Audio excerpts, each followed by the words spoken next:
Hello दोस्तों। आज से आपका एक नया चैप्टर मध्यकालीन भारत का दिल्ली सल्तनत प्रारंभ होगा, जिसका लगभग काल 1206 से 1526 है और इसने भारत के दिल्ली पर 320 वर्ष तक शासन किया था। इससे पहले हमने आपको मोहम्मद पैगंबर साहब और उसके बाद मोहम्मद बिन कासिम का भारत पर हमला, और उसके बाद हमने आपको पढ़ाए थे मोहम्मद गजनवी। मोहम्मद गजनवी के जो प्रमुख हमले थे वो हमने आपको पढ़ाए। इसके बाद हमने पढ़ाया था आपको मोहम्मद गौरी कि किस तरह से उसने पृथ्वीराज चौहान से हारा था और फिर अगले तराइन के द्वितीय युद्ध में उसको हराया था। उसके बाद चंदावर का युद्ध पढ़ाया था फिर हमने आपको। तो जो मुख्य जो आक्रांता थे भारत के, वो हमने आपको पढ़ा दिए। अब क्या होता है, अब यहाँ पर हम दिल्ली सल्तनत अर्थात भारत पर जो शासन चल रहा था, शासन चलने वाला था मुसलमानों के द्वारा, वो हम पढ़ाएंगे। तो यहाँ इसका जो प्रारंभ होता है वो दिल्ली सल्तनत से होता है। ठीक है, दिल्ली सल्तनत में कुल मिला के 5 वंश है, जिसमें नंबर 1 पर है गुलाम या मामलुक वंश, नंबर 2 पर आता है खिलजी वंश, नंबर 3 पर आता है तुगलक वंश, नंबर 4 पर आता है सैयद वंश, और नंबर 5 एवं अंतिम वंश आता है दिल्ली सल्तनत का लोधी वंश। इन पांचों को ही हम पढ़ेंगे। ये 5 ही मुख्य हैं। मुख्य क्या, यही 5 वंश हैं ओनली दिल्ली सल्तनत में। इनका कुल मिलाकर 320 वर्ष तक शासन हुआ था, और इन वंशों में जो मुख्य शासक हैं उन्हीं को हम पढ़ेंगे। हालांकि मैं आपको इसमें सारे के सारे पढ़ाऊंगा, लेकिन जो मुख्य हैं उन पर थोड़ा ज्यादा हम जोर डालेंगे और उनके बारे में थोड़ा सा हम डीप ज्ञान प्राप्त करेंगे। ठीक है, तो आइए प्रारंभ करते हैं दिल्ली सल्तनत। चलिए, दिल्ली सल्तनत में जो प्रथम आपका जो शासक था वो था कुतुबुद्दीन ऐबक, और यह गुलाम या मामलुक वंश से संबंध रखता था। चलिए, तो अब हेडिंग डालेंगे सबसे पहले आप कुतुबुद्दीन ऐबक। कुतुबुद्दीन ऐबक का जो काल है वो 1206 से 1210 तक रहा था। इसका वंश कुतुबी है, अर्थात यह कुतुबी वंश से ताल्लुक रखता था। इसकी उपाधि लाख बख्श, पील बख्श, कुरान खबा, हातिम द्वितीय है। लाख बख्श इसको इसलिए कहा जाता है कि लाखों का दान देता था। पील बख्श इसलिए कहा जाता है कि इसमें हाथियों जैसा ताकत था। और कुरान खबा इसलिए कहते हैं क्योंकि उसे कुरान जो है मुंह जबानी रटी हुई थी। हातिम द्वितीय इसके अच्छे लड़ने के कारण दी गई थी। ठीक है, अब यहाँ पर एक इंपॉर्टेंट बात यह है कि यह कभी भी सुल्तान नहीं रहा था, ना ही ये दिल्ली का पहला सुल्तान था। ये दिल्ली का पहला शासक था पर सुल्तान नहीं था। क्यों?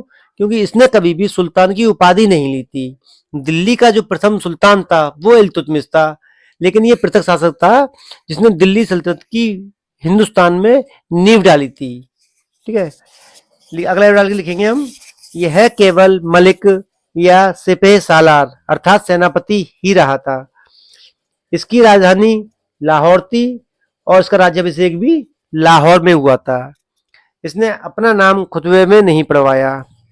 ठीक है, तो इन लोगों में एक प्रथा होती थी खुतबे की। खुतबा क्या होता था, शुक्रवार की जो प्रार्थना होती थी, अर्थात जब सुल्तान कोई नया नया सुल्तान या शासक बनता था तो उसके सम्मान में एक खुतबा पढ़ा जाता था और वो लिखा जाता था।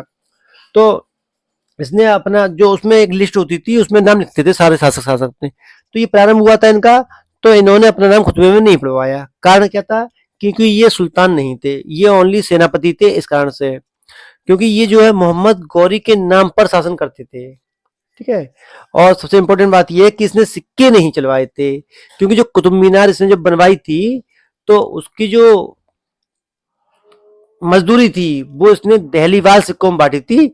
और दहलीवाल सिक्का क्या होता था, एक 56 ग्रेन का सिक्का होता था दहलीवाल, जो कि मोहम्मद गौरी ने चलवाया था। ठीक है, तो उसमें ही इसने मजदूरी बांटी थी। तो कुछ लोग समझते सारे इसने चलवाया हो, नहीं, इसने सिक्के नहीं चलवाए थे। ठीक है, तो ये थे। अब जानते हैं इसके समय के दरबारी इतिहासकार कौन थे। इसके जो दरबारी इतिहासकार थे वो कौन थे, तो एक तो था हसन निजामी और दूसरा था फक्र ए मुदब्बिर। इनके बारे में हम जब आपको इतिहासकार पढ़ाएंगे आपको, तो हम अच्छी तरह से इनके बारे में हम आपको जानकारी देंगे। अब देखते हैं अगला, इनकी स्थापत्य कला।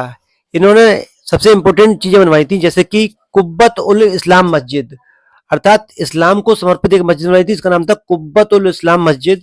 ये दिल्ली में बनी थी।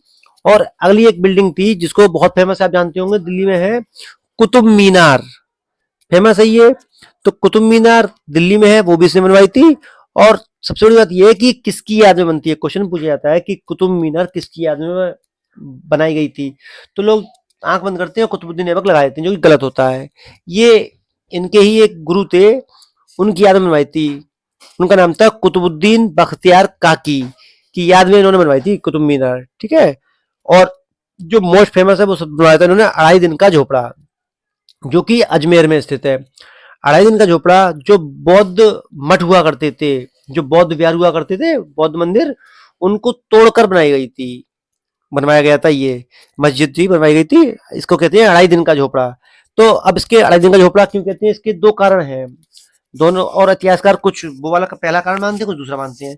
तो पहला कारण यह है कि ये 2.5 दिन में बनकर तैयार हो गई थी ये मस्जिद, इसलिए इसको कहा जाता है 2.5 दिन का झोपड़ा, ठीक है। दूसरा कारण यह है कि इसमें 2.5 दिन का एक उर्स लगता है, इसलिए भी इसको 2.5 दिन का झोपड़ा कहा जाता है, ठीक है। तो ये थे हमारे कुतुबुद्दीन ऐबक, ठीक है। अब इनकी मृत्यु कैसे हुई थी, इनकी मृत्यु 1210 एडी में चौगान या पोलो खेलते समय घोड़े से गिरकर इनकी मृत्यु हो गई थी। भाई साहब खेल रहे थे, बड़े बूढ़े तो थे ही थे, पर खेल तो खेलेंगे जरूर। तो ये खेल खेल रहे थे, तो क्या हुआ था, किसी कारण से ये घोड़े से नीचे गिर गए। और इसमें क्या होता है, एक समूह होता है पूरे घोड़ों का, जिसपे व्यक्ति बैठे हुए होते ऊपर, और एक लकड़ी की बॉल होती थी उस समय, उससे ये लोग खेलते थे। तो ये खेले थे, गिर गए नीचे, और सारे के घोड़े, सारे जो घोड़े थे और घोड़े, वो इनके ऊपर से निकल गए। तो इस कारण से ये बहुत ज्यादा जख्मी हो गए और तुरंत ही इनकी मृत्यु हो गई थी, ठीक है। तो यही है, इसके अलावा कुछ ज्यादा कुछ आता नहीं है इनके अलावा, ठीक है।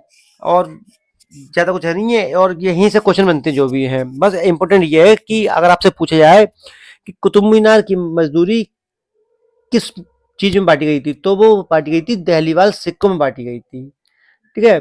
और इसके बाद जो आते हैं, एक शासक आएगा, कुछ 8 माह के लिए शासन आएगा, आराम शाह। तो ऐसा करते हैं, आराम शाह को हम यहीं पर खत्म कर लेते हैं, जिससे क्या होगा, फिर हम सीधे आपको इल्तुतमिश ही पढ़ाएंगे, ठीक है। तो अब नंबर 2 शासक डालिए, आराम शाह। इसकी डेट है 1210, 8 माह तक इसने शासन किया था। अब इसमें लिखिए युद्ध का युद्ध दिल्ली, ठीक है। तो ये इंपोर्टेंट युद्ध है, ये 1210 में ही हुआ था। अब ये किस किस के बीच हुआ था, ये देखिए, ये इल्तुतमिश और आराम शाह के मध्य हुआ था, जिसमें आराम शाह को मार पड़ी थी और इल्तुतमिश विजेता घोषित हुआ था, ठीक है। और इसका शासन मात्र 8 माह का शासन था, और ये हार गए थे। फिर इनका कोई मतलब नहीं, सिर्फ यही आता है शासन का, जो शासक हैं उनका क्रम हमेशा आप याद रखना, बहुत ज्यादा वेरी वेरी इंपॉर्टेंट होते हैं इनके, ज्यादातर लगवाने को आती है, या इनसे कोई कूट बन जाएगा या कोई कार्यक्रम आपको लगाने को दे दिया जाएगा, तो इसलिए यहाँ पर ये इंपॉर्टेंट है। ज्यादातर किताबों में और एनसीईआरटी में आपको ये कार्यक्रम जो है, आपका कालक्रम, वो नहीं मिलेगा आपको, तो ये इंपॉर्टेंट है, इसको याद रखना आप लोग, ठीक है।